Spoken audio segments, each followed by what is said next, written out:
العلي العظيم. بسم الله الرحمن الرحيم. الحمد لله رب العالمين. الحمد لله الذي يخلق ولم يخلق ويرزق ولا يرزق ويطعم ولا يطعم ويميت الأحياء ويحيي الموتى وهو حي لا يموت بيده الخير وهو على كل شيء قدير.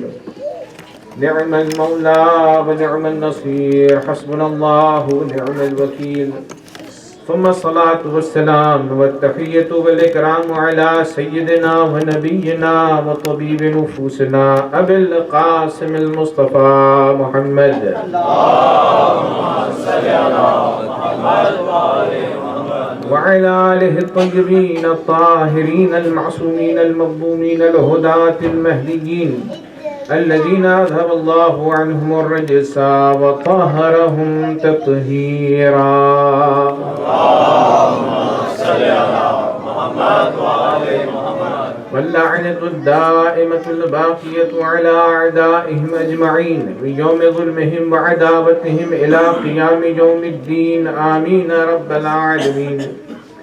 أما بعد، قال رسول الله صلى الله عليه وآله وسلم: یا علی اما ترضى ان تكون منی بمنزلة ہارون من موسیٰ الا انه لا نبی بعدی ولو کان لکنته. صلوات. اللهم صل علی محمد وآل محمد. Dear brothers and sisters, Assalamu alaikum wa rahmatullahi wa barakatuh. Tonight is the night of 7th Muharram al-Haram. And this is our 7th lecture in which continuously we are discussing about hidden secrets of salat and prayers. Mu'mineen, until now we have discussed up to salam. And in last session I have explained that there is so much importance for taqibat namaz.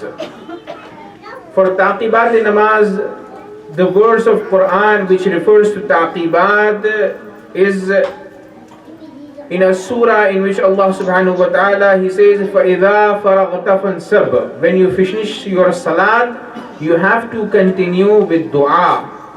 So according to Quran, Allah Himself, He asked us after each salat we have to continue in the recitation of dua. Why? Because dua itself is not wajib upon us. Salat was wajib. Fajr, Zuhr, Asr, Maghrib and Isha, it is wajib upon us.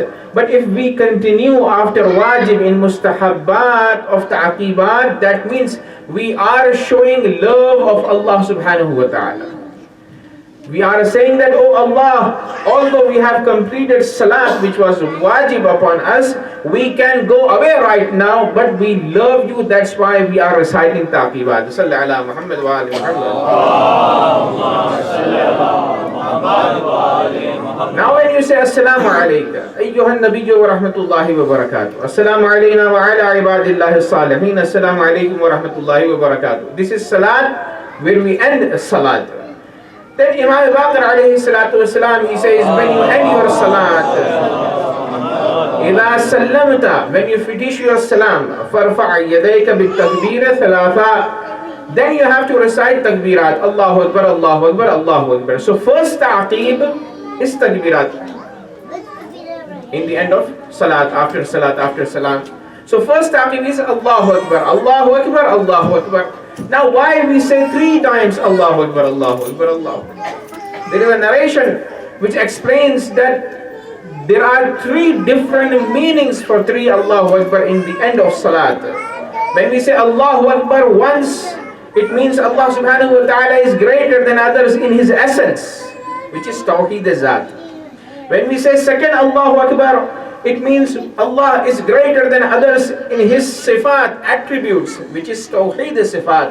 When we say Allahu Akbar 3rd time in ta'qibat, it means Allah subhanahu wa ta'ala is greater than others in His actions, which is Tawheed Af'al. Salli ala Muhammad wa ali Muhammad. So first ta'qib after salam is Allahu Akbar, Allahu Akbar, Allahu Akbar.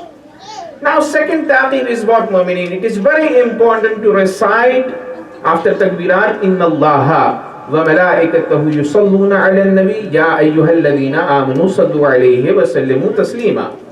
This verse of Quran, indeed, Allah subhanahu wa ta'ala and angels send blessing upon Prophet sallallahu alaihi wasallam and his progeny. O believers, those who believe in Allah, invoke blessing upon Rasulullah and his progeny and invoke peace upon him in praiseworthy manners. So this is the translation of this verse. So second ta'qib is to recite this verse of Quran and say Allahumma salli ala Muhammad wa ali Muhammad once. So salawat itself is ta'qibat namaz. Oh Allah, send blessing upon Muhammad and his progeny. So what happens? Imam Musa Kadhim alayhi salatu wasalam, he says,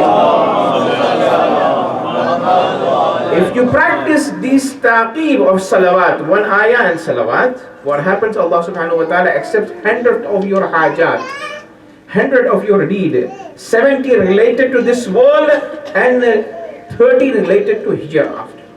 And mu'minin, salawat itself, when we say Nare Haidari, Ya Ali, and then we recite salawat in our majalis. So salawat itself has a lot of sawab according to the narration. Prophet Muhammad sallallahu alayhi wa sallam, he says,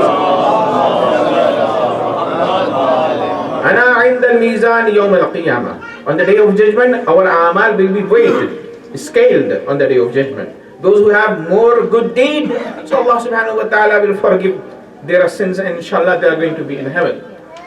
So but from the nation, among the nation of Rasulullah sallallahu alaihi wasallam, there are people whom bad deeds are more than good deeds.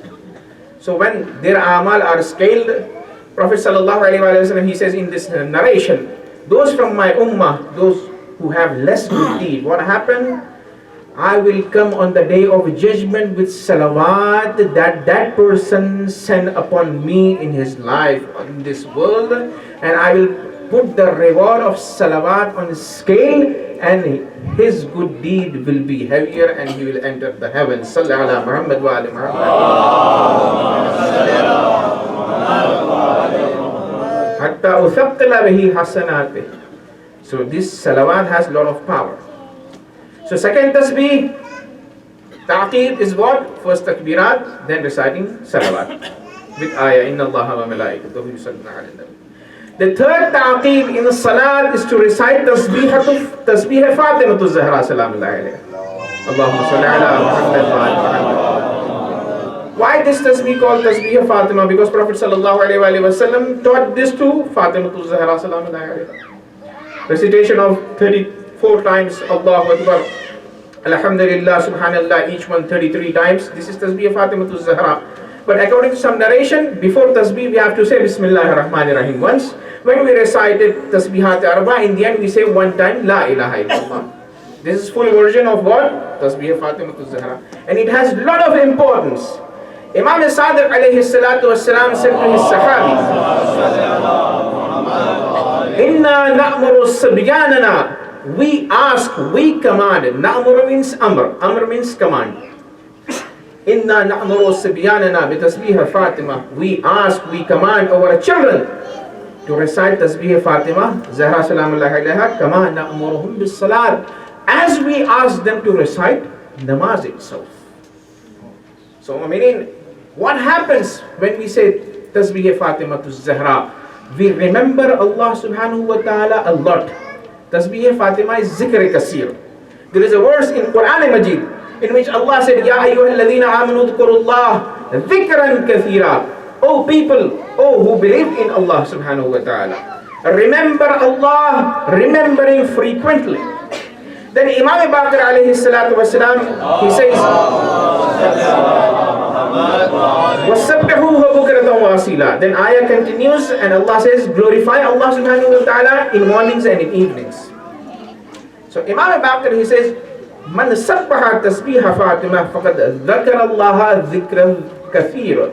Those who recite tasbih Fatima after namaz as ta'qibat, they remembered Allah subhanahu wa ta'ala a lot, and they fulfilled the criteria of this verse. Salli ala Muhammad wa ali Muhammad. So in taqibat, takbiratul ihram, salawat and tasbih Fatima, 3 taqibat. The fourth one which is important is to recite Ayatul Kursi. Ayatul Kursi, I have delivered lecture approximately 16 lectures on Ayatul Kursi. This Ayatul Kursi has lot of knowledge hidden in this ayah. That's why Prophet Muhammad sallallahu alaihi wasallam he said, "Inna a'zam al-ayah fil Qur'ani Ayatul Kursi." The best, the greatest ayah in Quran is Ayatul Kursi. Imam Ali alayhi salatu wasalam, he says, "Law ta'lamuna ma fiha lama taraktumuha." If you know the fada'il of Ayatul Kursi, you will never ever forget recitation of this ayah. In another narration, third narration, Prophet Muhammad sallallahu alaihi wasallam says, "Ya Ali, O Ali, Sayyidul Kalam Quran, the master of the communication books is Quran. Wa Sayyidul Quran al-Baqarah, the master, the leader of Quran is what? Surah Baqarah. Wa Sayyidul Baqarah Ayatul Kursi. The greatest verse in Surah Al-Baqarah is Ayatul Kursi. Ya Ali, inna fiha la 50 kalima." Indeed, in Ayatul Kursi there are 50 words. Fi kulli kalimatin 50 barakah. In each word there are 50 barakat hidden. So mu'minin, we have to practice this in Taqibat Ayatul Kursi. And it is very good for eyesight. And Imam Ali alayhi salatu wasalam, he says in one of his narrations that if you recite this verse before you're asleep, Ayatul Kursi, Allah will secure you and your neighbors and your all family members. And according to other narration of Imam Ali alayhi salatu wasalam, if you recite, make it habit to recite Ayatul Kursi after each salat. What happens? Allah make Jannah to be obligatory upon you. Salli ala Muhammad wa ali Muhammad. The fifth and last aqibat. Inshallah, today I am concluding our topic. And from tomorrow, inshallah, for 2-3 days, we will discuss on Salatul Layl, night prayers. Namaz al-Shukr. The fifth takbir, which is very important, is Sajda al-Shukr. Imam al-Zaman alayhi salatu wasalam, Imam of our time, he says, "Inna sajdat al-shukr min alzum as-sunani wa awjabiha." After salat, as taqibat, it is highly recommended and sunnah to recite what? Sajda al-shukr. And Imam al-Sajjad alayhi salatu wasalam, he used to practice this sajda. Sa'id ibn Musayyab, one of the companions of Imam al-Sajjad, when he saw Imam al-Sajjad recited 2 rakat namaz, he went into sajda and he did sajda shukr. Subhanallah, subhanallah, subhanallah. Now Sa'id bin Musayyab, he says, when Imam was praising Allah subhanahu wa ta'ala by saying subhanallah, subhanallah, subhanallah, every creation around him, earth, roof, walls, everything was saying subhanallah, subhanallah, subhanallah. Because according to Quran, every creation of Allah subhanahu wa ta'ala, they praise Allah. Yusabbihu lillahi ma fis samawati wa ma fil ard. Everything on earth, doesn't matter they have intellectual or not, everything was praising. Then he became scared because there are hijabat on our ears and on our eyesight. We cannot see what Imam alayhi salatu wasalam sees. So Musayyab, he got scared. Imam said, "You don't have to worry. Hada at-tasbihul azam. This is the greatest tasbih which you have heard right now." Now, I mean, someone could argue how it is possible wall, roof and earth, they can do tasbih of Allah subhanahu wa ta'ala with the Imam. How it is possible? Let me bring you a verse from Quran related to Janab Dawood alayhi salatu wasalam, Prophet David. Allah commanded, "Ya jibalu awwabi ma'ahu wa tayr." O Dawood, Hazrat Dawood alayhi salatu wasalam had beautiful voice. He used to praise Allah subhanahu wa ta'ala in beautiful voice. So Allah commanded, "Ya jibalu, O mountains, awwabi, praise Allah subhanahu wa ta'ala with Dawood. Wa tayr, O birds, praise Allah subhanahu wa ta'ala." So with Hazrat Dawood alayhi salatu wasalam, mountains and bird, according to Quran, used to praise Allah subhanahu wa ta'ala. So when it can happen with Hazrat Dawood alayhi salatu wasalam, it can happen with Imam Sajjad alayhi salatu wasalam as well. Sallallahu Muhammad wa alihi Muhammad. Bari digar salawat pade Muhammad wa alihi Muhammad.